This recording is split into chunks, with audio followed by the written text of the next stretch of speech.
तो गांधी युग जैसा कि है 1915 टू 1947, 1915 से 1947 तक के काल को, from 1915 to 1947 it is called Gandhian age in Indian history. तो भारतीय इतिहास में इसे गांधी युग की संज्ञा दी गई है। हालांकि कई जगह पर गांधी युग का जो कॉन्सेप्ट है वो आता है कि जहां से गांधी जी का स्वतंत्रता आंदोलन में पदार्पण होता है। तो दो बातें हैं, गांधी जी का भारत आगमन और दूसरा गांधी जी का स्वतंत्रता आंदोलन में पदार्पण, दोनों में फर्क है। गांधी जी केम इन इंडिया इन 1915, 1915 में आए थे, 9 जनवरी को आए थे। कहां से? दक्षिण अफ्रीका से। लेकिन उन्होंने योगदान दिया स्वतंत्रता आंदोलन में, वो 17 के बाद दिया। ठीक है, तो 17 से दिया। 17 में 1917 में उन्होंने फर्स्ट यूज किया सत्याग्रह का, प्रथम प्रयोग किया सत्याग्रह का चंपारण सत्याग्रह से। तो 1917 और पहली बार अखिल भारतीय स्तर पर गांधी जी की जो भूमिका है वो 1919 में है, जब उन्होंने खिलाफत में भाग लिया। तो इसीलिए मैक्सिमम बुक्स में गांधी युग को रखा जाता है 1919 से 1948 टिल हिज डेथ, उनकी मृत्यु तक। जब वो उनकी मृत्यु होती है, जब नाथूराम गोडसे द्वारा उनकी हत्या कर दी जाती है, तो after the death of Gandhi ji, Gandhian era ended, Gandhi युग का अंत होता है और तब नेहरू युग की शुरुआत होती है। नेहरू युग, क्योंकि आप देखेंगे 1948 से लेकर 1964 तक, फ्रॉम 1948 टू 1964, जो नेहरू की ही बातें हो रही है। नेहरू ही एक तरह से देखा जाए तो सत्ता के केंद्र में है, पावर में है। तो वो नेहरू युग के रूप में जाना जाता है, जो आजादी के बाद का भारत है। और आजादी के बाद का भारत जब आप पढ़िएगा, बिपिन चंद्रा की एक किताब भी है, आजादी के बाद भारत, आफ्टर इंडिपेंडेंस, जो इंडिया है, ये एक बुक बिपिन चंद्र के द्वारा लिखी गई है। तो उसमें भी नेहरू युग का कॉन्सेप्ट है 1948 टू 1964। तो 1919 से 1919-20 के बाद जो गांधी जी कह देते थे वही होता था। और इसी संदर्भ में माउंटबेटन ने उनको वन मैन बाउंड्री फोर्स कहा था। वन मैन बाउंड्री फोर्स जो कहा था वो इसी संदर्भ में कहा था कि जिस समय विभाजन की बात हो रही थी, जिस समय मतलब कि आजादी मिलनी थी, दंगे फसाद हो रहे थे, जो काम अंग्रेजी सेना नहीं कर पा रही थी, लोगों के विद्रोह को दबा नहीं पा रही थी, क्रांति को दबाया नहीं जा रहा था, एकमात्र गांधी जी के कहने से वह विद्रोह समाप्त हो जाता, मतलब वो आंदोलन, दंगे फसाद समाप्त हो जाते हैं। जब गांधी जी ने एक्सेप्ट किया कि विभाजन, चलो विभाजन को स्वीकार करता हूं, जबकि उन्होंने कहा था विभाजन मेरी लाश पे होगी। तो ये चीज है। तो गांधी युग की वास्तविक शुरुआत अगर देखा जाए तो 1919-20 से होती है और 1947-48 तक है। और ऐसे अगर देखेंगे भारत में गांधी जी का आगमन होता है 1915 में। तो थोड़ा सा गांधी जी के बारे में आप लोग जान रहे हैं, उसको भी देख लेते हैं कि 2 अक्टूबर 1869, 2 अक्टूबर 1859 को इनका जन्म हुआ था। 1869 में, 1869 में इनका जन्म हुआ था। और 1869 यानी कि, अच्छा ये याद करने का एक तरीका भी होता है कि 1469 में गुरु नानक साहब का जन्म है, तो 400 साल बैक कर चले गए गुरु नानक साहब। तो गुरु नानक साहब से ये याद करने का एक तरीका है। इससे एक फैक्ट और आपको याद रहेगा कि गुरु नानक साहब का जन्म कब हुआ? 1469 में। इसके बाद आप देखेंगे इनका जन्म स्थान पोरबंदर गुजरात में है। पोरबंदर गुजरात में गांधी जी का जो जन्म हुआ था। गांधी जी के पिता है करमचंद गांधी, जो कि दीवान थे। और करमचंद गांधी, इनका पूरा नाम है मोहनदास करमचंद गांधी। तो करमचंद गांधी पिताजी का नाम भी इनके साथ में इंक्लूडेड है। इनकी माता पुतलीबाई, जो कि करमचंद गांधी जी की चौथी पत्नी थी। इनसे पहले जो 3 पत्नियां थी, तो प्रेगनेंसी की पीरियड में उनकी मृत्यु हो गई थी, तो ये चौथी पत्नी थी। और उनसे ये पुत्र थे। पत्नी कस्तूरबा बाई, कस्तूरबा, तो कस्तूरबाई और कुछ इंक्लूडेड था, जिसको कि शॉर्ट करके गांधी जी ने इनको कस्तूरबा कहा था। बाद में बा के नाम से फेमस हुई थी। इनको बा के नाम से फेमस हुई थी। इनके 4 पुत्र थे, हरिलाल, मनीलाल, रामदास और देवदास। ठीक है, तो इन्होंने अपनी जो आरंभिक पढ़ाई थी वो पोरबंदर में किया, उसके बाद राजकोट में आगे पढ़े और फिर बैरिस्ट्री करने के लिए इंग्लैंड चले गए थे। तो ये आरंभिक जीवन है। और इनसे संबंधित कुछ अन्य तथ्य देखते हैं कि बचपन में मेनियो मोहनदास करमचंद गांधी जो है, मेनियो के नाम से, जैसे बचपन का नाम नहीं होता है टिंकू पिंकू इस तरह से कहते हैं शॉर्ट में, तो मेनियो के नाम से इनको पुकारा जाता था। रविन्द्रनाथ टैगोर ने महात्मा का संबोधन दिया, लेकिन महात्मा के संबोधन में भी 3 व्यक्ति जुड़े हुए हैं, 3 लोग जुड़े हुए हैं। विकिपीडिया पर आप जाइएगा तो देखेंगे कि लेकिन जो सबसे पॉपुलर हुए थे तो चंपारण सत्याग्रह के बाद रविन्द्रनाथ टैगोर ने इनको महात्मा का संबोधन दिया था। तो ऑथेंटिक जो है, अदरवाइज 1915 में ही इनको महात्मा की उपाधि मिली थी। तो 2 लोगों के द्वारा और भी उपाधियां दी जाती है, लेकिन कुल मिलाकर के जो फेमस है, रविन्द्रनाथ टैगोर ने चंपारण सत्याग्रह के बाद इनको महात्मा की उपाधि दी थी। बापू के संदर्भ में भी कई कॉन्सेप्ट है। जो बापू के संदर्भ में जवाहरलाल नेहरू ने भी इनको बापू कहा था और राष्ट्रपिता कहा था सुभाष चंद्र बोस ने। थोड़ा स्पेलिंग मिस्टेक वगैरह है, इनको इग्नोर करना है। फैक्ट्स है, फैक्ट्स ज्यादा से ज्यादा आपको दिमाग में डालना है। हम लोग जो बात कर रहे हैं वास्तव में बात कर रहे हैं 1919 से 1947 की बात कर रहे हैं, क्योंकि पिछले क्लास में मैंने 1919 तक पहुंचा दिया था। जो स्पेशली जो 1916 में कौन सी घटना घटती है, 1916 में होम रूल लीग आंदोलन हुआ था। तो होम रूल लीग आंदोलन तक की बात हम लोगों ने की थी। और उसके बाद 1919 में 4 घटनाक्रम है। जो 4 घटनाक्रम है उससे पहले गांधी जी का कुछ आंदोलन है, और इस पर भी एक क्लास आप लोगों की हो चुकी है। तो हम लोग जो यहाँ बात कर रहे हैं कुछ फैक्चुअल बातें कर रहे हैं। अर्धनग्न फकीर बोला था चर्चिल ने कहा था, चर्चिल फ्रैंक मॉस ने। तो चर्चिल, विंस्टन चर्चिल जो कि ब्रिटेन के प्रधानमंत्री भी बने थे, तो उन्होंने अर्धनग्न फकीर कहा था। 1 मैन बाउंड्री फोर्स कहा था लॉर्ड माउंटबेटन ने 1946 में, आजादी के समय में। और इसके अलावा खान अब्दुल गफ्फार खान को सीमांत गांधी कहा जाता है, सीमांत गांधी कहा जाता है खान अब्दुल गफ्फार खान को। तो गांधी के मूल्यों पर चलकर के इन्होंने आंदोलन का नेतृत्व किया था, तो इनको खान अब्दुल गफ्फार खान को सीमांत गांधी के नाम से भी जाना जाता है। तो कुछ करेक्शन, ये करेक्शन मैं करके ही पीडीएफ आप लोग को ग्रुप में सेंड करूंगा। लेकिन ये है कुछ फैक्ट्स हैं, जो सिंपल फैक्ट्स आप लोगों ने पहले भी पढ़ रखा है कि बचपन का नाम मोहनदास करमचंद गांधी, महात्मा इनको रविन्द्रनाथ टैगोर ने कहा था। और चंपारण सत्याग्रह के बाद बापू के नाम से जवाहरलाल नेहरू ने भी इनको संबोधित किया, राष्ट्रपिता के नाम से सुभाष चंद्र बोस। चर्चिल ने इनको अर्धनग्न फकीर कहा था, और 1 मैन बाउंड्री फोर्स कहा था माउंटबेटन ने। इसके बाद पढ़ाई और नौकरी के लिए तो लंदन से इन्होंने बैरिस्ट्री की, लंदन से बैरिस्ट्री की, वकालत की। और गुजरात के व्यापारी थे दादा अब्दुल्ला, ये दक्षिण अफ्रीका में थे, और वहीं पर एक केस के सिलसिला में इनको बुलाया था। 1893 में डरबन में वकालत के लिए 1 साल के लिए ये गए थे, कॉन्ट्रैक्ट साइन किया था, वहां गए थे। लेकिन वहां देखा कि काले गोरे का भेद हो रहा है।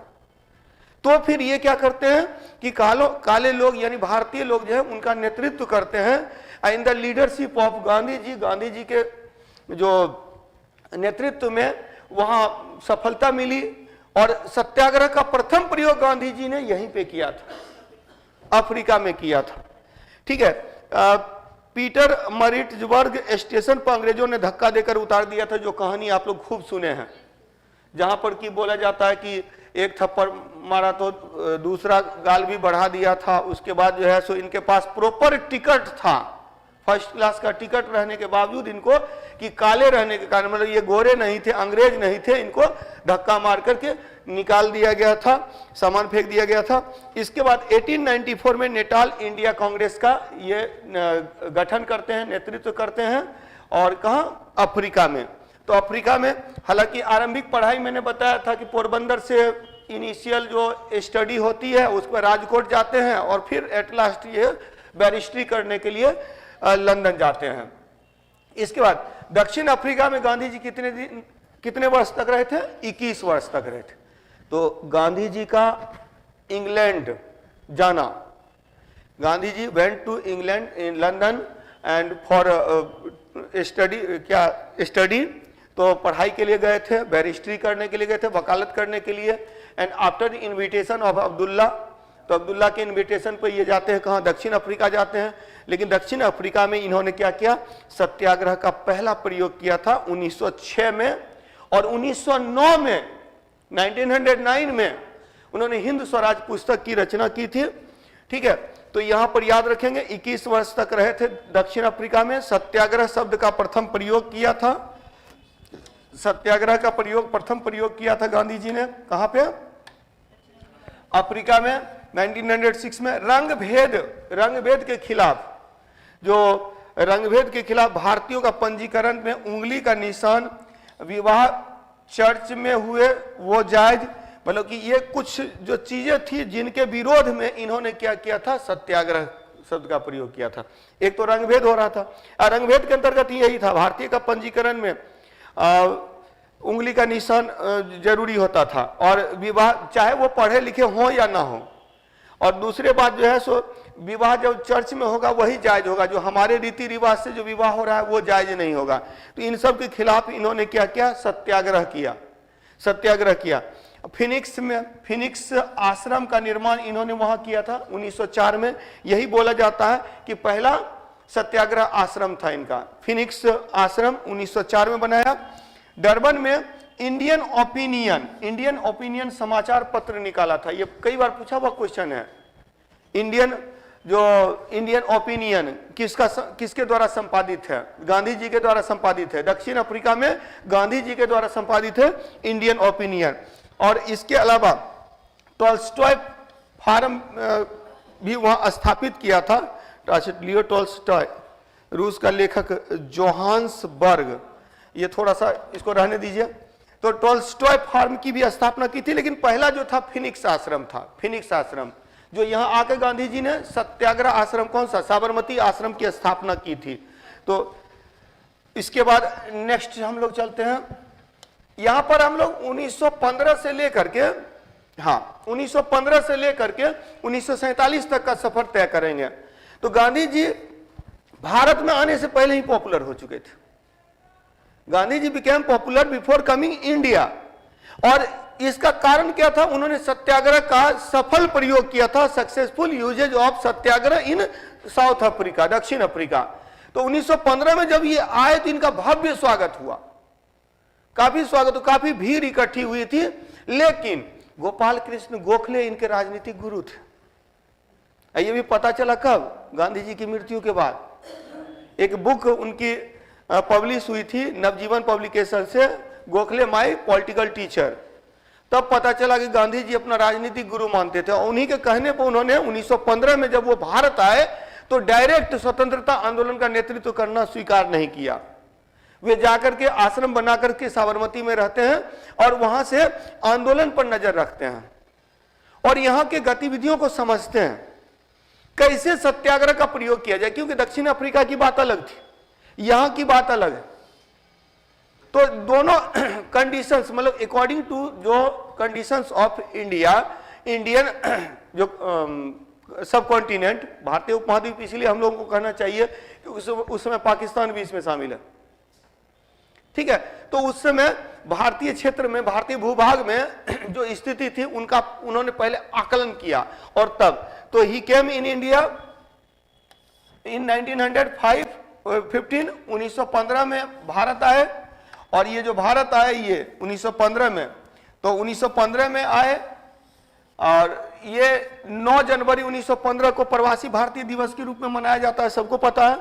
इन्होंने पहला आश्रम साबरमती में बनाया था भारत में। और इसके अलावा आप याद रखेंगे कि गांधी जी जब भारत आए थे तो वो उस समय विश्व युद्ध चल रहा था, प्रथम विश्व युद्ध 1914 से 1918 तक। और चूंकि ब्रिटिश सरकार जो थी वो लड़ रही थी किनके विरुद्ध, इटली जर्मनी जैसी तानाशाह ताकत के विरुद्ध। आपने देखा था 1905 में जापान ने रूस को हरा दिया था, और जापान भी तानाशाही ताकत उस समय थी। तो ऐसे में क्या हुआ कि एक तो था कि कुछ बातें याद रखेंगे कि इंग्लैंड पराजित हो सकता है, यह मानसिकता भी 1905 में बनी, जब एक छोटा सा राष्ट्र जापान जब उतने बड़े राष्ट्र रूस को हरा सकता है तो अंग्रेज भी पराजित हो सकते हैं। अंग्रेजों की अपराजयता खंडित हुई कि दे कैन बी डिफीटेड। तो इसके बाद आप देखेंगे कि 1914 से 18 के बीच जो विश्व युद्ध था, इस विश्व युद्ध का बहुत लोग लाभ उठाना चाहते थे, लेकिन गांधी जी ने देखा कि अगर हम अंग्रेजों को सहयोग करेंगे तो इसमें क्या होगा कि हमारे प्रति जो सकारात्मक भाव आएंगे अंग्रेजों के पास, जो पॉजिटिव थिंकिंग आएगी। सो ही हेल्प्ड, उन्होंने मदद किया, और खुद तो युद्ध पे नहीं गए, हिंसा के विरोधी थे, लेकिन इन्होंने प्रमोट किया लोगों को विश्व युद्ध में भाग लेने के लिए, अंग्रेजों का सहयोग करने के लिए, जिसके कारण से इनको भर्ती करने वाला सार्जेंट भी कहा गया था, भर्ती करने वाला सार्जेंट भी कहा गया था। और साथ ही साथ इनको उसी में ये क्या करते थे ना, फर्स्ट एड किट लेके चले गए, जिनको जो जो घायल होते थे उनकी मदद करते थे। तो इनको जो है इसमें योगदान के कारण से इनको कैसर हिंद की उपाधि भी दी गई थी। तो कैसर हिंद की उपाधि जो 1915 में दी गई थी गांधी जी के इन्हीं कार्यों की वजह से, ठीक है। और गांधी जी के राजनीतिक गुरु थे गोपाल कृष्ण गोखले। गोपाल कृष्ण गोखले, थोड़ा सा वही फॉन्ट मिसिंग है, तो वो सब थोड़ा मेन ये कर लीजिएगा। और 19 फरवरी 1915 को 19 फरवरी 1915 को गोखले की मृत्यु हो जाती है, गोपाल कृष्ण गोखले की मृत्यु हो जाती है। तो नरम पंथ के 3 प्रमुख स्तंभ थे, नरम पंथ के 3 प्रमुख स्तंभ थे। कौन कौन? गोपाल कृष्ण गोखले, फिर फिरोज शाह मेहता, बदरुद्दीन तैयब जी बोला जाता है। इसके अलावा केटी तेलंग वगैरह भी है, और लोग भी हैं, लेकिन याद रखिएगा मुख्य रूप से फिरोज शाह मेहता और गोपाल कृष्ण गोखले की वजह से गरम पंथियों को बाहर रखा गया था, और इन दोनों का देहांत हो जाता है। फिरोज शाह मेहता और गोपाल कृष्ण गोखले दोनों की मृत्यु हो जाती है 1915 में। तो 1916 का जो समझौता हुआ था ना, लखनऊ समझौता, जिसमें नरम दल गरम दल एक हुए थे, इसमें एक बात इसकी भी भूमिका है, ये भी याद रखेंगे, क्योंकि एनी बेसेंट और तिलक ये दोनों जो का सहयोग, इन दोनों का सहयोग जो है वो नरम दल और गरम दल को मिलाने में महत्वपूर्ण रहा। और इसमें चूंकि कि जो कट्टर नरमपंथी नेता थे, उन दोनों की मृत्यु हो जाती है 1915 में, फिरोज शाह मेहता और गोपाल कृष्ण गोखले। गोपाल कृष्ण गोखले गांधी जी के राजनीतिक गुरु थे। इसके बाद गांधी जी ने क्या किया, प्रथम विश्व युद्ध में अपना सहयोग किया, और फिर वे आंदोलन पर नजर रखने लगे कि आखिर भारतीय स्वतंत्रता आंदोलन की जड़ में क्या है। देखिए गांधी जी ने एक चीज समझा, हम लोग कुछ भी अनुमान ही लगा सकते हैं, उस महामानव को समझ नहीं सकते हैं, क्योंकि देखिए उन्होंने जो कार्य किया उनको, उसका नतीजा यह था कि जो एक सामान्य व्यक्ति भी स्वतंत्रता आंदोलन में रुचि लेने लगे, तो ये उस महामानव की ही भूमिका है जिसको कि भुलाया नहीं जा सकता है। और रही बात की एक सामान्य जन भी उनको अपना नेता माना, और अपना नेता मानने का कारण था कि जब चंपारण सत्याग्रह के बाद, वो मैंने बताया भी था कि उन्होंने देखा कि ज्यादा जनसंख्या है जिनके पास की पहनने के लिए कपड़ा तक नहीं है, और इसीलिए उन्होंने अपना सूट बूट त्याग दिया और आधी धोती पर वो अपनी पूरी जिंदगी बिताए। तो ये जो गांधी जी की विचारधारा, अब क्या हुआ कि वो कहीं भी जाते थे तो लोगों को जो कपड़े जिनके पास उपलब्ध नहीं है उनको भी लगता था कि अपने टाइप का आदमी है। और दूसरी बात, इसी संदर्भ में हालांकि चर्चिल ने अर्धनग्न फकीर कहा था उनको, तो ये भी बातें हैं। और तब वो चंपारण सत्याग्रह में भाग लेते हैं। उनका पहला आंदोलन जो था भारत में वो चंपारण सत्याग्रह है। तो भारत में गांधी जी का प्रथम सत्याग्रह कौन सा था? चंपारण सत्याग्रह। चंपारण सत्याग्रह 1916 में एनआईसी के नेशनल इंडियन कांग्रेस के लखनऊ अधिवेशन में पहली बार भाग लिए थे गांधी जी।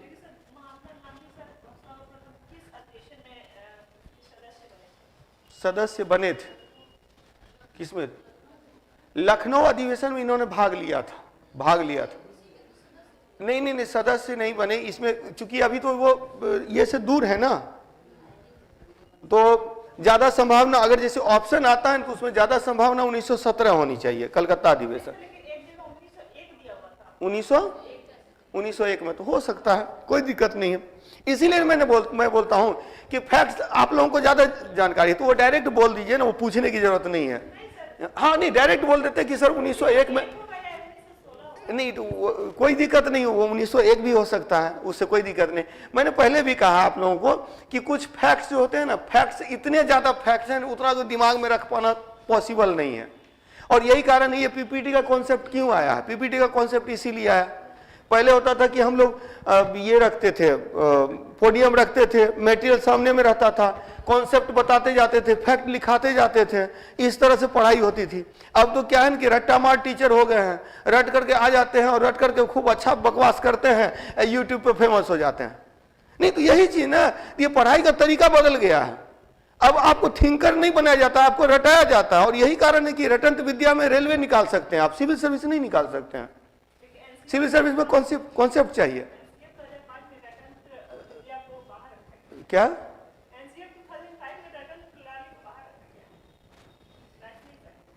नहीं, वही बात तो मैं बोल रहा हूं कि नहीं तो वो उससे बाहर निकलिए, और फैक्ट्स वगैरह है ना, जितना मैं करवा दे रहा हूं वो सफिशिएंट है। इससे कम जानकारी में मेरा निकल गया, मैं सेलेक्ट हो गया।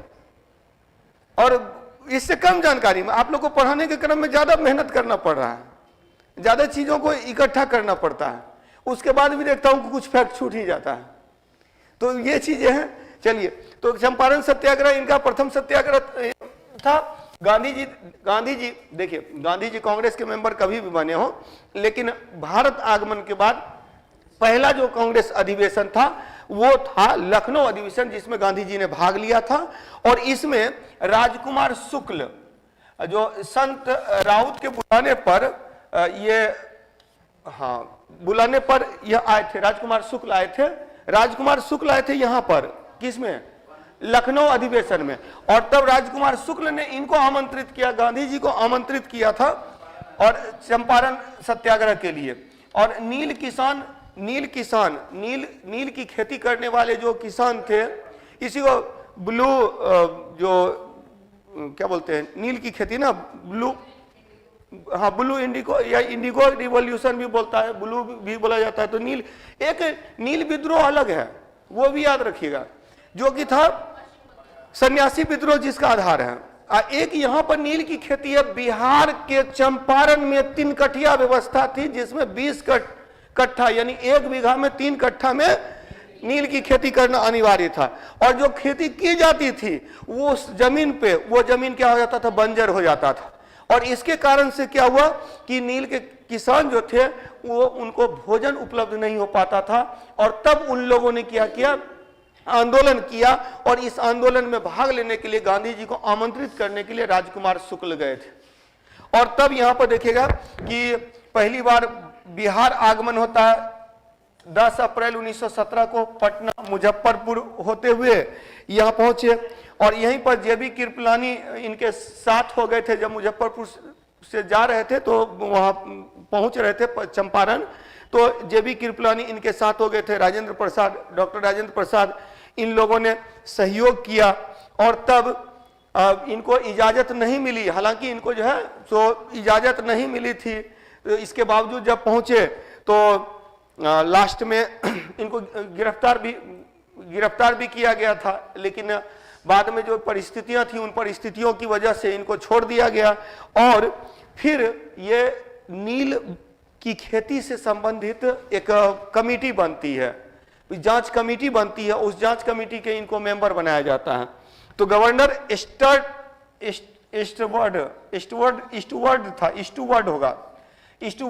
जांच कमेटी बनी थी। और इस जांच कमेटी के मेंबर बने थे गांधी जी। और इसके जो अध्यक्ष थे वो FG स्लार्ड थे। फिर फॉन्ट मिसिंग के कारण से थोड़ी दिक्कत हो रही है, यहाँ वो पूरा जो है मीनिंग ही चेंज हो जा रहा है। चलिए, तो ठीक है। चंपारण सत्याग्रह में गांधी जी ने भाग लिया।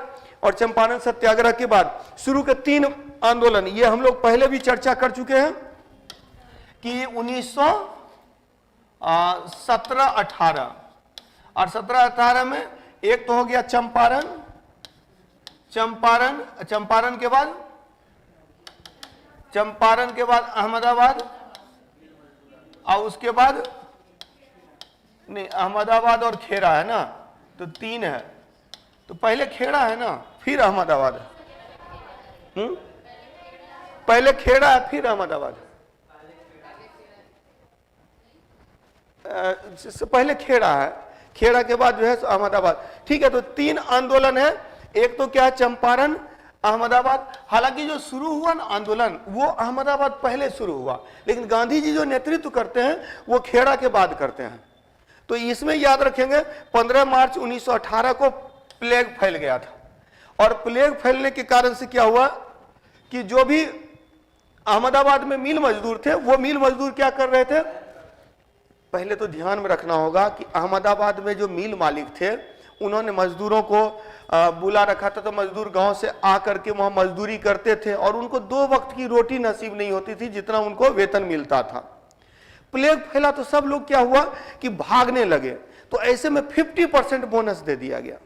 इस पर चर्चा हो चुकी है, 50% बोनस दे दिया गया, जिस पर कि क्या हुआ कि अब मजदूर वापस जाने से रुक गए। लेकिन बाद में देखा गया कि जब प्लेग खत्म हुआ तो 50% बोनस को ये खत्म करना चाहते थे, लेकिन मजदूर इस बोनस को जारी रखना चाहते थे, और इसी संबंध में क्या हुआ कि हाँ 20% देने के लिए तैयार हुए, और गांधी जी की भूमिका रही तो 35% पे मांग को स्वीकार किया गया। तो गांधी जी को अनुसुईया बेन साराभाई ने यहाँ बुलाया था। तो गांधी जी की सहयोगी अहमदाबाद में अनुसुईया बाई बेन थी। प्रथम आमरण अनशन इसी समय में गांधी जी ने किया था। आमरण अनशन पहली बार, सत्याग्रह का प्रथम प्रयोग चंपारण में, आमरण अनशन पहली बार अहमदाबाद में। इसके बाद हड़ताल हुई 21 दिन की, मालिक 20% देना चाह रहे थे, मजदूर 50% लेना चाह रहे थे। गांधी जी की भूमिका हुई और 35% पर मांग को स्वीकार कर लिया, बोनस 35% स्वीकार कर लिया गया। अच्छा, 1918 में ही अहमदाबाद टेक्सटाइल एसोसिएशन की स्थापना हुई थी। तो ये पहला एसोसिएशन आप मान सकते हैं कि मजदूरों का जो पहला एसोसिएशन 17-18 से ही देखिएगा मजदूर। एक सेक्शन और आप लोगों को करवाना है जो किसान आंदोलन और मजदूर आंदोलन से रिलेटेड है। कुछ कुछ चीजें है ना, समाज सुधार आंदोलन, वो सब इनके साथ साथ चल रही हैं, तो जिसको सेपरेट करके भी बताया जा सकता, तो सेपरेट करके हम लोग करेंगे, काम करेंगे। अब समय मिल गया है, अदरवाइज जो है सो वो सब अपने से करने की चीजें थी। इसके बाद खेड़ा में हुआ किसान आंदोलन, तो चंपारण में नील की खेती से संबंधित तिनकठिया व्यवस्था के विरुद्ध प्रतिक्रिया थी। अहमदाबाद में मिल मजदूर आंदोलन था, और फिर से किसान आंदोलन, ये पीजेंट्स फार्मर्स मूवमेंट है। खेड़ा सत्याग्रह, खेड़ा गुजरात में स्थित है। 1918 में अकाल पड़ा, लोग जो है सो लगान देने में असमर्थ थे, दे वर अनेबल टू पे रेवेन्यू, लैंड रेवेन्यू, बट लेकिन जो है सो अंग्रेज डिमांड कर रहे थे। तो ऐसे में क्या हुआ, खेड़ा सत्याग्रह हुआ, जिसमें कि गांधी जी के साथ कौन थे, सरदार वल्लभ भाई पटेल थे, और गांधी जी ने खेड़ा सत्याग्रह में भाग लिया और लगान की माफी हुई। तो इस तरह से यहां भी सफलता पाई। तो आरंभिक 3 आंदोलन से गांधी जी को जो सफलता मिली, और पॉपुलर तो वो हो चुके थे दक्षिण अफ्रीका से ही, लेकिन इन 3 आंदोलनों में जो भूमिका है, इसमें एक राष्ट्रीय नेता की एक छवि बनी, और यही कारण है कि गांधी जी को आगे आंदोलन के लिए आधार तैयार हुआ। और इसमें सबसे महत्वपूर्ण भूमिका इसके बाद रही थी किसका, तो खिलाफत आंदोलन का। लेकिन खिलाफत आंदोलन से पहले कुछ घटनाक्रम है जिसको कि आपको दिमाग में रखना है, और ये है 1919। हालांकि 1919 में 4 बातें हैं, 4 चीजें हैं जिस पर चर्चा थोड़ी हो चुकी है। 1919 में पहला क्या था, याद है कि पहला तो है मॉन्टेग्यू चेम्सफोर्ड सुधार, मॉन्टेग्यू चेम्सफोर्ड सुधार, मॉन्टेग्यू चेम्सफोर्ड सुधार। इसके बाद मॉन्टेग्यू चेम्सफोर्ड सुधार के बाद जो आता है रॉलेट एक्ट, रॉलेट एक्ट के बाद आता है जालियांवाला बाग हत्याकांड, जालियांवाला बाग हत्याकांड, बाग हत्याकांड। और तब गांधी जी की जो भूमिका है वो सबसे महत्वपूर्ण रही खिलाफत आंदोलन में। ये चार घटनाएं जो है वो इन चारों घटनाओं के क्रम में, चूंकि रॉलेट एक्ट का भी गांधी जी ने विरोध किया, काला कानून कह के इसका विरोध किया गया। अच्छा, यहाँ पर याद रखेंगे, यहाँ जो रॉलेट एक्ट है तो यहाँ कुछ चीजें हैं जो कि दोनों से मिला हुआ है। खलीफा टर्की, तुर्की में रहते थे। हाँ, तुर्की के जो हेड थे वो खलीफा थे। तो खलीफा तुर्की में रहते थे और खलीफा का पद समाप्त कर दिया गया था प्रथम विश्व युद्ध के बाद। तो खलीफा के समर्थन में विश्व के मुसलमानों ने आंदोलन किया और वह आंदोलन भारत में भी हुआ, वही खिलाफत आंदोलन है। और खिलाफत आंदोलन में गांधी जी ने भाग लिया और गांधी जी ने इस खिलाफत आंदोलन, खिलाफत ऑल इंडिया खिलाफत कमेटी बनी, उसके मेंबर बने। गांधी जी चाह रहे थे कि हिंदू मुस्लिम एकता स्थापित हो, आंदोलन भारत में मजबूत हो। और एक चीज याद रखेंगे, 1909 के बाद 1906 में मुस्लिम लीग की जब स्थापना हुई तो हिंदू मुसलमान के बीच की दूरियां बढ़ने लगी थी। इन दूरियों को पाटने का प्रयास किया था मोहम्मद अली जिन्ना ने, जिनके प्रयासों से 1916 में लखनऊ समझौता हुआ और हिंदू मुसलमान एक हो गए। कांग्रेस और मुस्लिम लीग ने एक साथ रह करके क्या किया कि हाँ, आंदोलन का नेतृत्व किया। और आप देखेंगे कि 1916 का ही प्रभाव था कि बाद में 1928 तक मुस्लिम लीग अलग से एक्टिव नहीं है, मुस्लिम लीग अलग से सक्रिय नहीं है। तो इसकी ये लखनऊ समझौता का ही प्रभाव था और इसमें गांधी जी ने महत्वपूर्ण भूमिका निभाई। जब रॉलेट एक्ट बना और जो खिलाफत आंदोलन है इनमें जो है सो गांधी जी की खिलाफत आंदोलन में मेनली भूमिका है। तो यह देखिए दोनों को एक साथ रखा गया है, एक तो खलीफा वाली बात चल रही है और दूसरा यहाँ रॉलेट एक्ट चल रहा है। तो रॉलेट एक्ट के विरोध में, रॉलेट एक्ट सिडनी रॉलेट जज की सिफारिश पर एक एक्ट बना था, इसको काला कानून कहा जाता है। यह था बिना वकील, बिना अपील, बिना दलील का कानून, यानी किसी के ऊपर भी शक होता है तो उस शक के बिना पर गिरफ्तार किया जा सकता है। तो ये जो है, और इसी संदर्भ में कहाँ, अमृतसर में, अमृतसर के जो स्थानीय नेता थे डॉक्टर सैफुद्दीन किचलू और डॉक्टर सत्यपाल, इन दोनों को गिरफ्तार कर लिया गया था, जिनके विरोध में जालियांवाला बाग में लोग सक्रिय हुए। यह कुछ पॉइंट्स है। देशव्यापी हड़ताल हुआ, गांधी जी ने काला कानून कहा किसको, रॉलेट एक्ट को। रॉलेट एक्ट कब पारित हुआ तो 17 मार्च 1919 को। हालांकि डेट वेट मैंने कभी याद नहीं किया, कोई भी डेट यहाँ पर है ना, मैंने कभी याद नहीं किया और क्वेश्चन बन जाते रहे। तो बहुत लोग याद करके रखते हैं, तो याद करने का अपना अपना ये है। कभी क्वेश्चंस वगैरह इस तरह के नहीं आना है तो छोड़ देना है, 150 में 150 थोड़े ना बनाना है। तो ये भी थोड़ा सा याद रखिएगा। तो इसीलिए बहुत ज्यादा क्या है कि एक फैक्ट याद करने के चक्कर में पता चला 2-3 फैक्ट छूट गया, 2-3 कॉन्सेप्ट छूट गया, फैक्ट नहीं बोलिए, कॉन्सेप्ट छूट गया, तो वो नुकसानदेह होता है। तो 17 मार्च 1919 को रॉलेट एक्ट पास हुआ, काला कानून। और अप्रैल में क्या हुआ, इसका देशव्यापी विरोध हुआ। और बताइए घटनाक्रम जो जालियांवाला बाग हत्याकांड है वो कब का है, 13 अप्रैल 1919। हाँ, उसके डेट से भी क्वेश्चन आता है तो वो डेट भी लोगों को रटा गया है, 13 अप्रैल 1919। दूसरी बात है कि 13 अप्रैल को हुआ तो स्वाभाविक बात है रॉलेट एक्ट उससे पहले आया होगा। तो ये थोड़ा सा सोचने वाली बात है कि जो ऑप्शन आपके पास रहेंगे ना उस ऑप्शन से भी आंसर बन जाता है। अगर बात अगर रॉलेट एक्ट में डेट ही पूछ दिया, नहीं याद है, लेकिन 4 ऑप्शन जो है उस 4 ऑप्शन से आप कर सकते हैं। दूसरी बात तो यहां पर देखेंगे कि गांधी जी ने इसे काला कानून कहा। डॉक्टर सत्यपाल और सैफुद्दीन किचलू 2 मेन लीडर थे जो पंजाब में इनका काफी प्रभाव था, लेकिन इनको गिरफ्तार कर लिया गया था रॉलेट एक्ट के तहत। और तब क्या हुआ, इनके विरोध में जालियांवाला बाग में लोग इकट्ठे हुए थे। और यहां पर क्या है कि पंजाब में सैनिक शासन लगाया गया था, पंजाब में सैनिक शासन लगाया गया था। इसके हेड जनरल डायर को बनाया गया था और डॉक्टर ये क्या बोलते हैं जनरल डायर ने 13 अप्रैल 1919 को बैसाखी पूर्णिमा के दिन जब लोग ज्यादातर लोग आए थे, पर्व मनाने आए थे, बैसाखी का पर्व मनाने आए थे, वो जालियांवाला बाग में इकट्ठे थे। वहीं पर देखिएगा अक्सर क्या होगा ना कि जो मेला वेला लगता है ना, तो उसमें कुछ लोग नेता लोग सक्रिय हो जाते हैं, कुछ अपने समर्थक के साथ जाकर के वहीं पर रैली करने लगते हैं, तो ज़्यादा से ज़्यादा लोग उनकी बात सुन पाए। तो कुछ उसी तरह का उद्देश्य था यहाँ कि सैफुद्दीन किचलू और डॉक्टर सत्यपाल के फेवर में लोगों को इकट्ठा करना था। और यहीं पर जो जब जनरल डायर ने आदेश दिया, जो फायरिंग का आदेश दिया, इसमें माना जाता है कि 1000 से ज़्यादा लोग मारे गए। हालांकि ऑफिशियल रिपोर्ट कम है, ऑफिशियल रिपोर्ट जो है वो कितना है, हाँ 400 के आसपास ऑफिशियल रिपोर्ट है, लेकिन 1000 लोग ज़्यादा मारे गए थे। वायसराय उस समय चेम्सफोर्ड थे, ये भी क्वेश्चन आता है।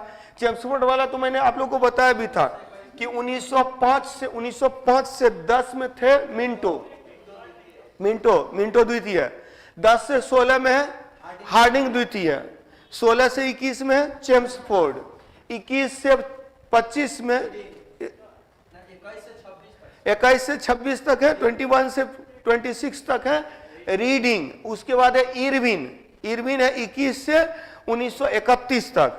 उसका वेलिंगटन 1931 से 1934 तक, 1931 से 34 तक, और 1934 से 1943 तक, 1934 से 1943 तक इसमें हो जाता है लिलिथगो, और 43 से 47 तक है वेबेल, और 47 से 48 है माउंटबेटन, और 48 से 50 तक है सी राजगोपालाचारी। इसमें 2-3 पॉइंट याद रखिएगा। अंतिम गवर्नर जनरल सी राजगोपालाचारी, अंतिम अंग्रेज गवर्नर जनरल माउंटबेटन, अंतिम गवर्नर जनरल सी राजगोपालाचारी। फिर मैं क्या बोल रहा हूं, मैं तो वही बात बोल रहा हूं। अब इसी को कान ऐसे पकड़िए, लेकिन पकड़ यही कान रहे हैं, ठीक है, कुछ नहीं। इसीलिए तो मैंने कहा अंतिम गवर्नर जनरल पूछेगा तो सी राजगोपालाचारी, अंतिम अंग्रेज गवर्नर जनरल पूछेगा तो लॉर्ड माउंटबेटन, स्वतंत्र भारत का प्रथम गवर्नर जनरल पूछेगा तो माउंटबेटन, और स्वतंत्र भारत का अंतिम पूछेगा तो सी राजगोपालाचारी। लेकिन स्वतंत्रता के पूर्व अंतिम गवर्नर जनरल पूछेगा तो फिर वही माउंटबेटन। तो ये सब क्वेश्चंस रहते हैं। चलिए, तो अब रविन्द्रनाथ टैगोर ने नाइटहुड, ये जालियांवाला बाग कांड का विरोध हुआ, मदन मोहन मालवीय की अध्यक्षता में एक कमेटी बनी, तो अंग्रेजों ने कमेटी बनाया हंटर कमेटी, और भारतीयों ने कमेटी बनाया मदन मोहन मालवीय कमेटी। और दोनों में से देखिएगा अंग्रेजों ने लिपापोती कर दिया, उनके घटना को, मतलब कि उनकी उसकी आलोचना नहीं की, जबकि कांग्रेस द्वारा इसकी घोर आलोचना की गई। बाद में देखिएगा कि जब जनरल डायर जाता है इंग्लैंड तो उसका स्वागत किया जाता है, उसको पुरस्कृत किया जाता है, उसको स्वॉर्ड ऑफ ऑनर दिया जाता है। तो इस सब का विरोध हुआ भारत में। रविन्द्रनाथ टैगोर ने नाइटहुड की उपाधि वापस लौटा दी थी, सर की उपाधि का त्याग कर दिया, सर और नाइटहुड की उपाधि का त्याग कर दिया। लॉर्ड लिटन के समय सर और राय बहादुर उपाधि दिया जाता था, ये एक पॉइंट याद रखिएगा। लॉर्ड लिटन के समय में सर और राय बहादुर जैसी उपाधियां देनी प्रारंभ हुई थी भारत में, तो ये उपाधि को वापस कर लिया था। गांधी जी ने कहा कि हिमालय से भी बड़ी गलती है। शंकरन यहाँ पर है, तो शंकर नारायण ने वायसराय की कार्यकारिणी समिति से इस्तीफा दे दिया था, और जांच कमेटी में, जो इसकी जांच कमेटी थी उसके 8 सदस्य बने थे, जिसमें 5 अंग्रेज थे और 3 भारतीय थे। वो हंटर कमेटी बनी थी ना जांच के लिए, तो इसमें 8 सदस्य थे, जिसमें 5 अंग्रेज और 3 भारतीय थे। और ये जनरल डायर जिसने इस घटना को अंजाम दिया था, इसकी हत्या 20 वर्ष के बाद किसने किया था? उधम सिंह ने किया था। उधम सिंह ने इंग्लैंड जाकर किया था, जनरल डायर की हत्या 1940 में किया था। सारा कुछ हर्षई दीर्घई सब गड़बड़ है यहाँ। चलिए कोई बात नहीं है, मैंने कि फैक्ट को दिमाग में रखना है। इसके बाद खिलाफत की घटना भी 1919 की घटना है। खिलाफत के आंदोलन में जो मेरा जो नोट्स जो मैंने कल पढ़ाया था वो वाला जो है सो PDF खुल ही नहीं रहा है, जिसकी वजह से मुझे दूसरे PDF से काम चलाना पड़ रहा है। तो इसी कारण से जो पिछली वाली जो क्लास थी उसको मैं कंटिन्यू न करके दूसरी क्लास को कंटिन्यू कर रहा हूँ, लेकिन ठीक है, फैक्ट, ढेर सारे फैक्ट्स आ जा रहे हैं, अच्छी बात है। अब देखिए, खिलाफत आंदोलन खलीफा तुर्की में होता था, तुर्की में, और इस्लाम का प्रमुख होता था। तुर्की के विघटन के बाद खिलाफत को भी भंग कर दिया गया। भारत में अली बंधु जो थे, शौकत अली और मोहम्मद अली, शौकत अली और मोहम्मद अली, इन्होंने खिलाफत आंदोलन का नेतृत्व किया। महात्मा गांधी जी ने इनका सहयोग किया। मोहम्मद अली जिन्ना, मदन मोहन मालवीय दोनों विरोध किए थे। ये एक पॉइंट यहाँ इंपॉर्टेंट है। मोहम्मद अली जिन्ना और मदन मोहन मालवीय ने खिलाफत आंदोलन का विरोध किया था। ये बहुत ही महत्वपूर्ण पॉइंट है, क्योंकि देखिए, मोहम्मद अली जिन्ना का मानना था कि जो विचारधारा, अभी तक जिन्ना की जो विचारधारा थी ना, वो भारतीय वाली विचारधारा, मतलब यहाँ पर देखिए, ये इस्लाम की ओर, मतलब कि एक तरह से देखा जाए तो हिंदू मुसलमान को एकजुट करने का प्रयास इनका रहा था। लेकिन बाद में देखा गया कि इतने प्रयासों के बाद भी मुसलमानों की उपेक्षा जब की गई 1928 में, तब जाकर के ये मोहम्मद अली जिन्ना विद्रोही हो जाते हैं। और तब देखिएगा कि इस कहा चुनाव में सीट तो 1937 में कम आया, 1928 की बात मैं बता रहा हूं। 1925 में आरएसएस की स्थापना हुई, राष्ट्रीय स्वयंसेवक संघ की स्थापना हुई थी। और 1928 में क्या हुआ, 1925 में हुई थी, 1928 में नेहरू रिपोर्ट सौंपा गया था। तो यहीं पर क्या हुआ कि आरएसएस एक राष्ट्रवादी संगठन था, जो कि धर्म से नहीं बल्कि राष्ट्र के रूप में, देखिए सबका थॉट अपने आप में सही है। यहां पर देखिए, कई बार लोग क्या होता है ना कि जिन्ना का सपोर्ट करते हुए आरएसएस का विरोध करने लगते हैं, कई बार होता है कि आरएसएस का सपोर्ट करते हुए जिन्ना का विरोध करने लगते हैं। लेकिन ये दोनों चीजें, दोनों मतलब कि एकांगी विचारधारा है, क्या कि दोनों का सोच अपने जगह सही है, ना वहां जिन्ना ही गलत है ना ही आरएसएस गलत है। आप इसी चीज को आपको समझना है। तो आप जब प्रशासक बनते हैं तो एकांगी विचारधारा से दूर रहते हैं। जो आप देखिएगा, मतलब कि जो बीच का जो कॉन्सेप्ट है, नहीं जो सही है कहने का अर्थ, देखिए पॉजिटिव वे में लेके जाइएगा तो आप किसी का विरोध नहीं कीजिएगा। हाँ, किसी की आलोचना करने का मतलब कई बार क्या होता है ना, आलोचना भी होता है, समालोचना होता है, तो इस चीज को समझना पड़ेगा। इसीलिए गांधी जी का विरोध कर दिए, मोहम्मद अली जिन्ना का विरोध कर दिए, आरएसएस का विरोध कर दिए। तो ये जब आप विरोध का कॉन्सेप्ट रखते हैं तो आप सही से उसको नहीं जान रहे हैं, और जब जानेंगे, आप सही से जानेंगे ना, तो उसका समर्थक हो जाएंगे। एक बड़ी अच्छी कोई मूवी आई थी, चक्रव्यूह एक मूवी आई थी, और उस मूवी में देखिएगा कि एमसीसी का विरोध करने के लिए, मतलब एमसीसी का विरोध हो रहा है और उसके लिए भेजा जाता है एक सैनिक को, जो खुफिया बन करके जाता है, और जब वो एमसीसी को समझता है तो फिर देखिए वही एमसीसी का झंडा बुलंद कर देता है। तो मतलब ये, तो कहीं ना कहीं जब आप विरोध कर रहे हैं किसी चीज का, तो उसको नहीं जान रहे हैं। अगर सही ढंग से आरएसएस को समझ जाइएगा तो आप भी आरएसएस का झंडा बुलंद करने लगिएगा। जो मतलब एक जो राष्ट्रवादी विचारधारा, एक राष्ट्रवाद का जो एक कॉन्सेप्ट है, जिसमें पूरे देश को एकीकृत करने का कॉन्सेप्ट है, तो वहां धर्म मायने नहीं रख रहा है। और यहां पर क्या है कि उसी में जो एक धर्म का पक्ष था, जिस पर पृथक निर्वाचन मंडल लाया गया था, अब उसी को उसको क्या किया गया, स्वीकार कर लिया गया, और वहां पर 1928 में उसका विरोध किया गया, और जिसके कारण से फिर जो लोग उसके समर्थक थे वो विरोधी हो गए। तो यही चीज है, वो समय के साथ साथ परिस्थितियां बदलती हैं और जो निर्णय लिए जाते हैं, लेकिन उस समय के जो आधार पर चीजों को देखे जाने की आवश्यकता है। ठीक है, हकीम अजमल खान ने हाफिज उल मुल्क की उपाधि को त्याग दिया। तो हाफिज उल मुल्क की उपाधि हकीम अजमल खान ने त्याग दिया, और महात्मा ये किस समय, खिलाफत के सपोर्ट में, और मोहम्मद अली जिन्ना और मदन मोहन मालवीय दोनों ने इसका विरोध किया था। एक नया पॉइंट जो शायद कम लोग जानते हैं, तो उसको याद रखना है। खिलाफत आंदोलन के बाद, इसके बाद असहयोग आंदोलन आया। तो यहाँ असहयोग आंदोलन में ये ठीक से दिख नहीं रहा है, लेकिन इसको मैं एक एक पॉइंट बता दे रहा हूं। असहयोग आंदोलन की शुरुआत कब से होती है, तो 1 अगस्त 1920 तिलक की मृत्यु के साथ, आफ्टर द डेथ ऑफ तिलक की मृत्यु के बाद तिलक स्वराज फंड बनाया गया, जिसमें 1 करोड़ बहुत जल्द इकट्ठा हो गए थे, और एक विशेष अधिवेशन, कलकत्ता के विशेष अधिवेशन में, जिसकी अध्यक्षता लाला लाजपत राय ने की थी सितंबर 1920 में, इसमें इसको असहयोग आंदोलन के प्रस्ताव को स्वीकार किया गया। महात्मा गांधी महात्मा गांधी जी का विरोध।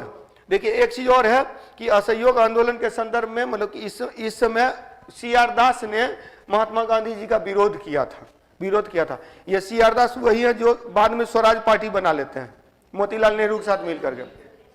तो ये एक पॉइंट याद रखिएगा कि दिसंबर 1920 में नागपुर अधिवेशन में विजय राघवाचार्य थे और इस समय प्रस्ताव CR दास के द्वारा प्रस्तुत। तो शुरू में एक चीज और है कि शुरू में CR दास विरोध करते हैं लेकिन बाद में फिर इसको स्वीकार करते हैं। लेकिन फिर जब असहयोग आंदोलन अपने चरम पे है तब गांधी जी जब वापस ले लेते हैं तो कुछ लोग इनके विरोधी हो जाते हैं। और तब इस संदर्भ में आप देखिएगा जितने भी नए नेता थे, जवाहरलाल नेहरू, सुभाष चंद्र बोस और इसके अलावा जो कुछ और लोग जो स्वराज पार्टी वाले हैं, तो मोतीलाल नेहरू या CR दास वगैरह, तो ये सब कहीं ना कहीं गांधी जी के इस विचार से सहमत नहीं थे कि असहयोग को वापस लिया जाए। और यही कारण है कि कुछ विरोध का भी सामना करना पड़ा। रविन्द्रनाथ टैगोर ने विरोध किया। अच्छा, रविन्द्रनाथ टैगोर का जो कॉन्सेप्ट था ना, वो कॉन्सेप्ट भी अंग्रेजों के विरोध में नहीं था। अंग्रेजों के सहयोग मतलब ये कुछ मामलों में अंग्रेजी शिक्षा के समर्थक, अंग्रेजी व्यवस्था के समर्थक थे। बहुत सारे ऐसे नेता हुए जो कि अंग्रेजी शासन के विरोधी नहीं है और वो बुद्धिजीवी, शिक्षित बुद्धिजीवी वर्ग हैं। और उसी में देखिएगा जो सार्वभौमिकता का एक नियम लेके चलते थे, यूनिवर्सल थॉट लेके चलते थे, तो उसमें रविन्द्रनाथ टैगोर भी थे। रविन्द्रनाथ टैगोर के तुलना में, जैसे गांधी जी से कई बार तुलना की जाती है, तो रविन्द्रनाथ टैगोर व्यवस्था का विरोध ना करके वो चाहते व्यवस्था परिवर्तन की बात करते हैं और व्यवस्था परिवर्तन के लिए वो शिक्षा पर बल देते हैं। तो उनका एक अलग कॉन्सेप्ट है। तो अंग्रेजी शिक्षा के ये समर्थक भी रहे थे। और विदेशी वस्तुओं को जलाना एक निष्ठुर बर्बादी है, ये रविन्द्रनाथ टैगोर ने कहा था। महात्मा गांधी ने केसर-ए-हिंद की उपाधि जो है वापस लौटा दी थी। और 5 फरवरी 1922 को चौरी चौरा थाना में जो आग लगी थी, जिसके कारण से आंदोलन को रोक दिया गया। तो असहयोग आंदोलन पे भी हम लोग चर्चा कर चुके हैं कि भारत में प्रथम राष्ट्रीय जन आंदोलन असहयोग आंदोलन था। प्रथम जन आंदोलन स्वदेशी आंदोलन था। प्रथम अखिल भारतीय जन आंदोलन असहयोग आंदोलन था। और गांधी जी ने प्रथम अखिल भारतीय आंदोलन में भाग लिया, वो खिलाफत आंदोलन था। 3 बातें हैं, तीनों को ध्यान में रखना है। भारत में प्रथम जन आंदोलन स्वदेशी आंदोलन, भारत में प्रथम अखिल भारतीय जन आंदोलन असहयोग आंदोलन, अब प्रथम अखिल भारतीय आंदोलन जिसमें गांधी जी ने भाग लिया वो खिलाफत आंदोलन। तो तीनों में फर्क याद रखिएगा। यही पीटी के स्तर पर इसी सब चीज पर ध्यान देना रहता है। और भारतीयों को हिमालय से भी बड़ी गलती चौरा चौरी कांड हुआ है। गांधी जी ने इसको बड़ी गलती माना चौरी चौरा कांड को, और 12 फरवरी 1922 को बारदोली में असहयोग आंदोलन स्थगित कर दिया।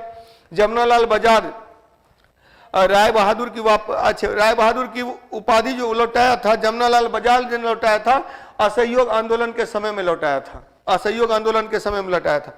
1921, एक पॉइंट ये भी याद रखिएगा, 1921 में प्रिंस ऑफ वेल्स का भारत आगमन हुआ था। तो भारत आगमन हुआ था तो उनका विरोध किया गया था। इस पर चर्चा पहले भी कर चुका हूं। 1921 में प्रिंस ऑफ वेल्स का भारत आगमन, 1921 में प्रिंस ऑफ वेल्स का भारत आगमन। अब प्रिंस ऑफ वेल्स कौन होता है पता है ना? इंग्लैंड के राजा बनने से पहले जो राजकुमार होते थे उनको प्रिंस ऑफ वेल्स बनाया जाता था। प्रिंस ऑफ वेल्स, आप लोगों को पता है ना, इंग्लैंड, स्कॉटलैंड और वेल्स, ये तीनों मिला करके ग्रेट ब्रिटेन होता था। और ग्रेट ब्रिटेन में का जो राजा होता था, जो इंग्लैंड का राजा होता था, इंग्लैंड का राजा बनने से पहले राजकुमार की ताजपोशी होती थी और उसको प्रिंस ऑफ वेल्स बनाया जाता था। इसीलिए जब भी राजा कहीं जाते थे या राजा का कहीं प्रोग्राम होता था तो उनके एवज में अगर कभी उनके इंस्टीड ऑफ किंग अगर कोई प्रेजेंट रहता था तो वो प्रिंस ऑफ वेल्स होता था। तो 1921 में प्रिंस ऑफ वेल्स का भारत आगमन हुआ था। क्लियर? और उसके बाद अच्छा यहाँ पर कुछ पॉइंट्स है कि 1916 में BHU की स्थापना, 1920 में अहमदाबाद में गुजरात विद्यापीठ की स्थापना हुई, अलीगढ़ में जामिया मिलिया की स्थापना हुई इस्लामिया की, और 1921 में काशी विद्यापीठ, बनारस में काशी विद्यापीठ की स्थापना हुई। तो कुछ जामिया मिलिया इस्लामिया दिल्ली में है। अलीगढ़ मुस्लिम, हाँ अलीगढ़ मुस्लिम विश्वविद्यालय, ये थोड़ा सा गड़बड़ यहाँ पर है। चलिए इसको अलीगढ़ को काट दीजिए। तो जामिया मिलिया इस्लामिया और अहमदाबाद में, ये कुछ पॉइंट्स हैं, रहने दीजिए, कुछ पॉइंट्स इसमें एक्स्ट्रा इंक्लूडेड है। इसको गांधी जी से या उस आंदोलन से नहीं। इस क्रम में याद रखिएगा कि बीएचयू की स्थापना 1916 में हुई थी। इस पर शायद एक क्लास में शिक्षा का विकास मैंने बताया भी है, एजुकेशन का विकास बताया, उसमें लिखाया भी है, तो वो वाली क्लास देख लीजिएगा, उसमें सफिशियंट है मटेरियल। अच्छा, अब जो घटनाक्रम है इसको थोड़ा सा देख लेंगे। हालांकि यहाँ पर ढेर सारे घटनाक्रम छूट रहे हैं, तो इसको मैं यहाँ बता दे रहा हूँ। इसको आप लोग याद रखिएगा। ये घटना 1920-22 में असहयोग आंदोलन हुआ। 1921 में प्रिंस ऑफ वेल्स का भारत आगमन हुआ। 1922 में चौरी चौरा कांड हुई और असहयोग आंदोलन को रोक दिया गया। 1923 में, इस पर चर्चा हम लोग पहले भी कर चुके हैं, स्वराज पार्टी की स्थापना की थी। किसने? मोतीलाल नेहरू और सीआर दास ने। क्यों किया था स्वराज पार्टी की स्थापना? स्वराज पार्टी की स्थापना इसीलिए किया था कि हम अगर बाहर रहेंगे, विधानसभा से बाहर रहेंगे, चुनाव असहयोग आंदोलन जब वापस लिया गया तो अगले वर्ष जो आम चुनाव होने वाले हैं उस आम चुनाव में भाग लेना नहीं था कांग्रेस को। तो ऐसे में कुछ लोगों ने सोचा कि अगर हम लोग भाग ही नहीं लेंगे, हम लोग वहां जाएंगे ही नहीं, तो विरोध कैसे होगा? तो वो लोग तो जो मन में आएगा वो प्रस्ताव पारित कर देंगे। तो ऐसे में कुछ लोग थे जिन्होंने सोचा कि हम लोग अंदर जा करके, विधानसभा में जा करके और तब विरोध करेंगे, और उन्होंने ही स्वराज पार्टी बनाया, जिसमें कि मोतीलाल नेहरू और सीआर दास थे। और इनका स्वराज पार्टी को कुछ सफलताएं भी मिली थी, इस पर चर्चा हो चुकी है कि 1919 के अधिनियम की जांच करने के लिए मुड्डी मैन कमेटी का गठन किया गया था। फिर 1925 में केंद्रीय विधायिका के जो सभापति बने थे वो विट्ठल भाई पटेल बने थे। विट्ठल भाई पटेल बने थे तो पहली बार कोई विधानसभा अध्यक्ष भारतीय बना था, निर्वाचित हुआ था। तो ये दो महत्वपूर्ण सफलताएं स्वराज पार्टी को मिली थी। और स्वराज पार्टी ने फिर अपना विरोध किया तो जन समर्थन भी व्यापक हुआ, लेकिन बाद में फिर कांग्रेस ने जो अपना ये निर्णय त्याग दिया तो फिर स्वराज पार्टी का कोई औचित्य नहीं था। जब कांग्रेस भाग लेगी तो फिर स्वराज पार्टी वाले तो सब कांग्रेस वाले ही थे, तो फिर स्वराज पार्टी का बाद में अस्तित्व खत्म हो जाता है। 1924 में गांधी जी जो थे बेलगाम अधिवेशन की अध्यक्षता किए थे, और 1925 में जो है कानपुर में सरोजिनी नायडू जो पहली भारतीय महिला तो थी 1917 में, एनी बेसेंट, कलकत्ता अधिवेशन। अब पहली भारतीय महिला जो कांग्रेस के अध्यक्ष बनी थी तो 1925 में कानपुर अधिवेशन में, ये भी याद है कानपुर अधिवेशन क्या। और वो कलकत्ता अधिवेशन 1917 में कलकत्ता अधिवेशन में पहली महिला अध्यक्ष एनी बेसेंट, और पहली भारतीय महिला अध्यक्ष 1925 में कानपुर अधिवेशन में। और 1925-26 फिर 1927 आता है जब साइमन कमीशन का गठन किया गया था। साइमन कमीशन का गठन, अच्छा, ब्रिटिश प्रधानमंत्री स्टेनले द्वारा 1927 में साइमन कमीशन का गठन किया गया था। एक भी भारतीय नहीं थी, इसलिए इसको व्हाइट कमीशन कहा गया, श्वेत कमीशन कहा गया। लॉर्ड इरविन के सुझाव पर इसमें किसी भी भारतीय को नहीं रखा गया था, जैसा कि मान्यता है। 7 सदस्य थे जिसका अध्यक्ष जॉन साइमन थे, इसीलिए साइमन कमीशन बोला गया। 3 फरवरी 1928 को साइमन कमीशन का मुंबई आगमन हुआ। पंजाब के लाहौर आगमन पर लाला लाजपत राय ने इसका बहिष्कार किया। लाला लाजपत राय की मृत्यु लाठीचार्ज सॉन्डर्स ने आदेश दिया था। जो पुलिस इंचार्ज था सॉन्डर्स ने आदेश दिया था, लाला जी पर लाठीचार्ज किया गया, लाला जी की मृत्यु हो गई, और तब भगत सिंह और उसके साथियों ने जाकर के सॉन्डर्स की हत्या कर दी। जबकि पता है भगत सिंह बहुत बड़े गांधीवादी नेता थे। बहुत बार देखिएगा मोहल्ला वल्ला में बहुत शांत रहने वाला भी, लेकिन दोस्ती यारी में चल देता है। तो वही था कि सारे फ्रेंड्स ने डिसाइड किया कि मारना है सॉन्डर्स को, तो ये भी चले गए। समाजवादी सोच के थे, गांधीवादी विचारधारा से प्रेरित थे, गांधी के बहुत बड़े अनुयायी थे भगत सिंह, और बहुत कम उम्र में बहुत अधिक पॉपुलैरिटी गेन कर ली थी। तो कई बार लोगों को लगता है कि गांधी जी को शायद इसके कारण से जो कहने का अर्थ है इतनी कम उम्र में इतना पॉपुलैरिटी ले लिया है और मेरी ही विचारधारा का प्रवर्तक है, तो शायद उनसे ज़्यादा मतलब कि हाँ कई बार होता है ना कि ईर्ष्यावश, कुछ लोग मानते हैं कि ईर्ष्यावश, लेकिन ये चीज़ सोचना गलत होगा, क्योंकि इतने बड़े जो स्तर पर लोग हैं वो ईर्ष्या भाव क्या रखेंगे। दूसरी बात है कि गांधी जी की कुछ सोच थी, गांधी जी की सोच थी कि हिंसा का वो पुरजोर विरोध करते थे, और चूंकि हिंसा हुई थी। दूसरी बात है कि इन्होंने स्वीकार किया, अब लोग बोलते हैं कि भगत सिंह को गांधी जी बचा सकते थे, उन बेवकूफों के लिए ये जानकारी आवश्यक है कि भगत सिंह को भगत सिंह ही बचा सकते थे। भगत सिंह ने खुद फांसी पर चढ़ना स्वीकार किया था, इवन कि वो चाहते थे, वो उनको लगता था कि मैं जब फांसी पर चढ़ जाऊंगा तो एक विरोध होगा, भारतीय क्रांति कर देंगे और इस विरोध की आग में जो है सो अंग्रेजी शासन समाप्त हो जाएगी। लेकिन उनकी सोच गलत थी और गांधी जी इससे अवगत थे। गांधी जी जानते थे कि भारतीयों को बोलेंगे गोली बंदूक लेके चलो तो नहीं चलेंगे, बोलेंगे कि सब बैठ जाओ, आगे में हम बैठे रहेंगे तो सब बैठ जाएगा। कहने का अर्थ है कि ये नब्ज होता है, जननेता बनने का एक नब्ज होता है जिसको कि गांधी जी ने पकड़ लिया था, और यही कारण है कि उनका जो नेतृत्व था वो उसी तरह से था। ये आंदोलन कर रहे हैं लेकिन देख रहे हैं कि आंदोलन कमजोर पड़ रहा है तो आंदोलन को समाप्त कर दे रहे हैं, उसका कोई औचित्य नहीं। अब जब आंदोलन समाप्त कर रहे हैं तो उसके बाद फिर अगले आंदोलन की तैयारी कर रहे हैं, और अगले आंदोलन की तैयारी कैसे कर रहे हैं? रचनात्मक कार्य करके, चरखा चलाना सिखा रहे हैं, सफाई अभियान में निकल जा रहे हैं, हरिजन उत्थान का कार्य कर रहे हैं। तो ये सब जो रचनात्मक कार्य के जरिए वो आंदोलन का आधार तैयार करते हैं। जब हमारे समर्थक रहेंगे तब ना आंदोलन में वो भाग लेंगे। अकेले जाइएगा आंदोलन कीजिएगा तो पुलिस पकड़ करके सीधे अंदर कर देगी, आपके साथ भीड़ रहेगा तो पुलिस को भी डर लगेगा। अब भीड़ कब जाएगा आपके साथ में?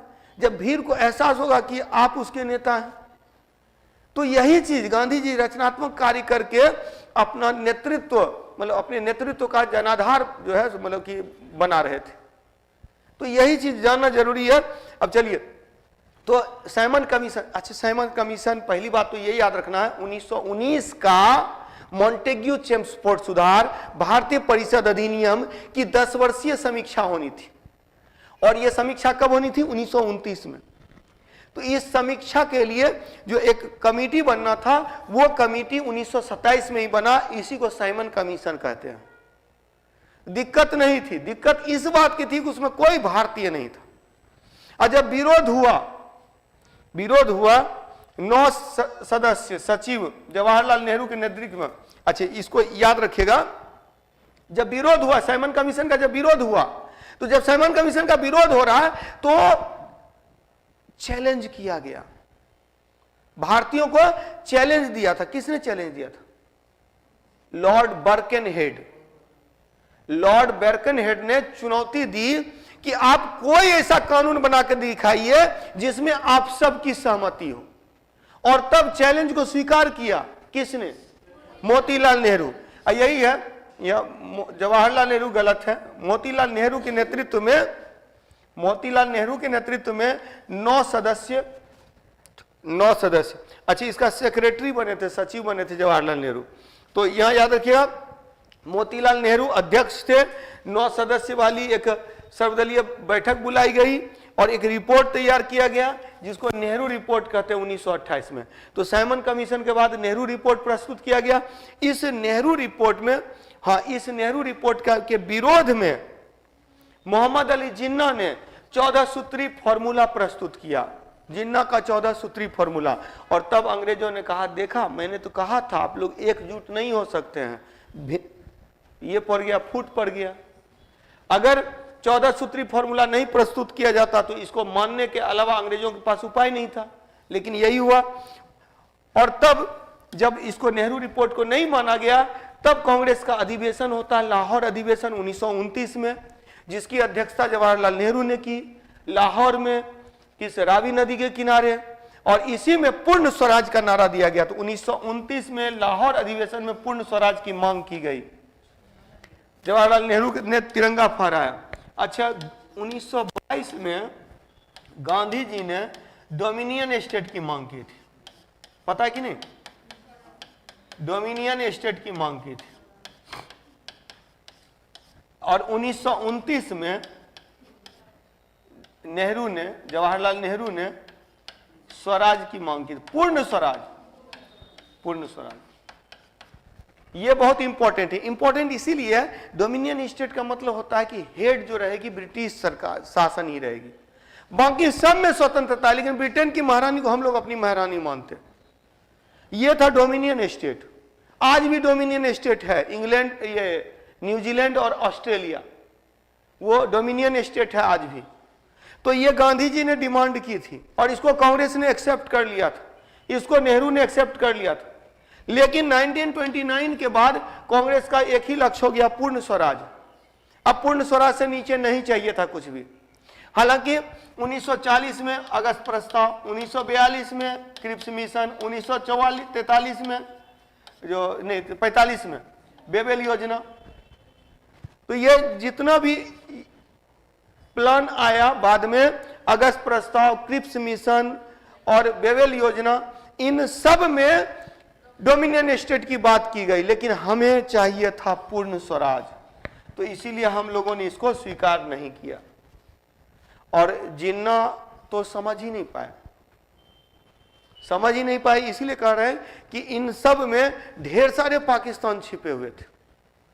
लेकिन जिन्ना को 1940 के बाद केवल पाकिस्तान शब्द चाहिए था, और जो पाकिस्तान शब्द नहीं था, और यही कारण है कि उसने क्या किया, जिन्ना, मोहम्मद अली जिन्ना के द्वारा इसका भी समर्थन नहीं किया गया। तो ये सब अस्वीकार कर दिए गए। चलिए, तो याद रखेंगे 1929 में लाहौर में अधिवेशन हुआ था कांग्रेस का। अच्छा, इसके बाद 1929 के बाद 1930 से 34 तक सविनय अवज्ञा आंदोलन है। सविनय अवज्ञा आंदोलन से रिलेटेड कुछ महत्वपूर्ण बिंदु है। 12 मार्च 1930 को साबरमती से डांडी तक की यात्रा प्रारंभ की गई थी। साबरमती से डांडी, और कितना 358 किलोमीटर पैदल चले थे। 78 सत्याग्रही साथ में थे, गांधी जी को मिलाकर 79, 78 + 1, 79 लोग यहां से भाग लिए। और 6 अप्रैल को ये लोग, 5 अप्रैल को ही संध्या में पहुंच गए थे।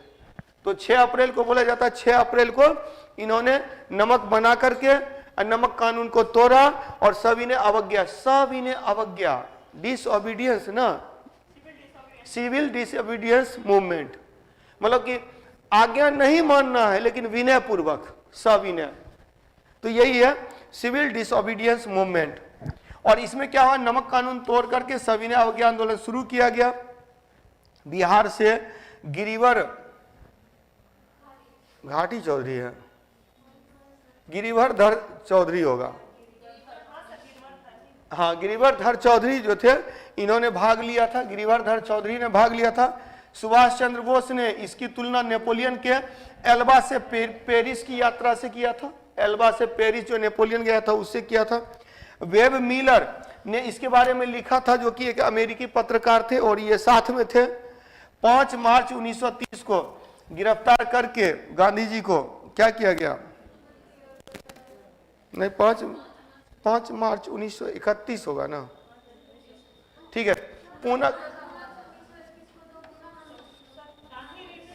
हाँ 5 मार्च 1930 को। अच्छा, ये पूना के इयरवदा जेल में इनको ले जाया गया था।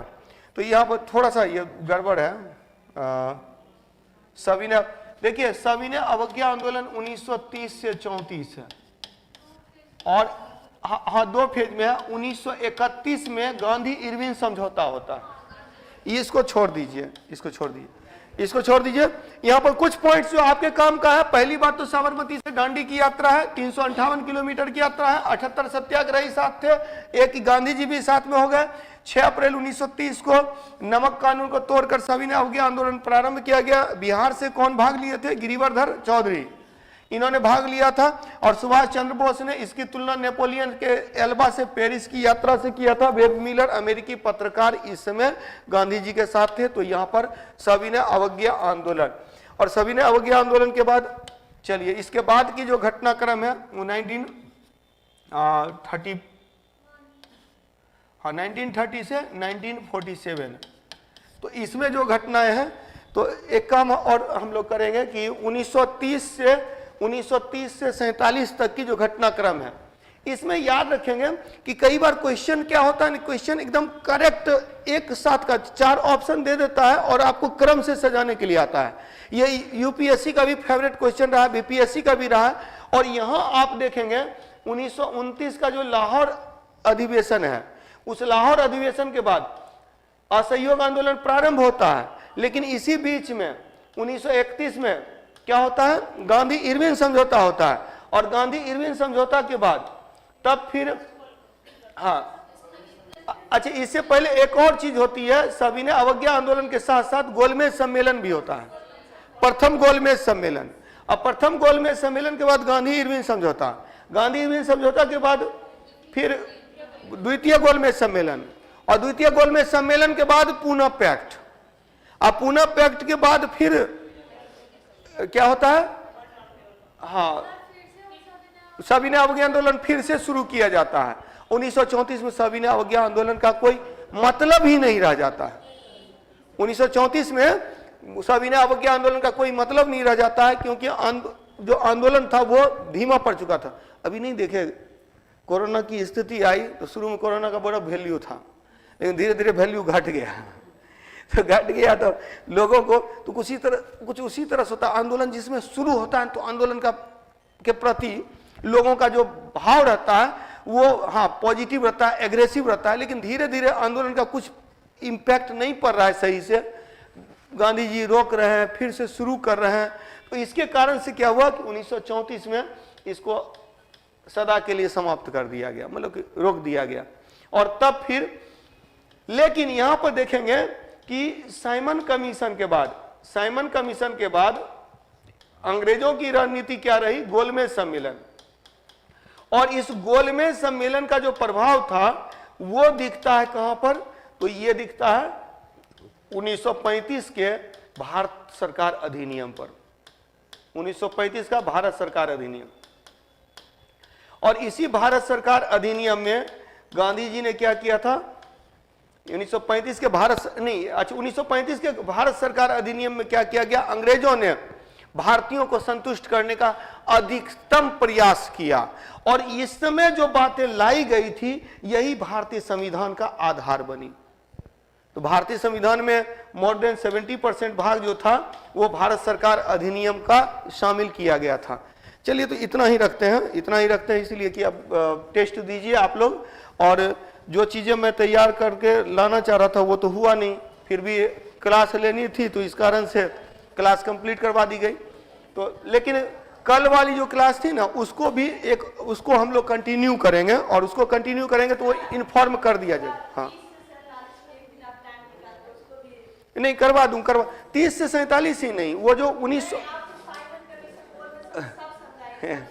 1918 से जो हम लोग किए ना 18 तक, तो 1919 से लेकर के 1947 तक जिस तरह से कल का जो पीडीएफ चला था वो पीडीएफ एक और चला दूंगा, लेकिन उसमें थोड़ा टाइम लगेगा। मतलब मेरे तरफ से देखिए, ये पहले ही मैंने कंप्लीट कर दिया है, ये एक्स्ट्रा आप लोगों को क्लास दे रहा हूं, क्योंकि मैंने कहा है कि क्वेश्चंस आपको अगर पकड़ना है तो घटना चक्र की बुक से आप कर सकते हैं, कवर कर सकते हैं, वो सफिशिएंट है।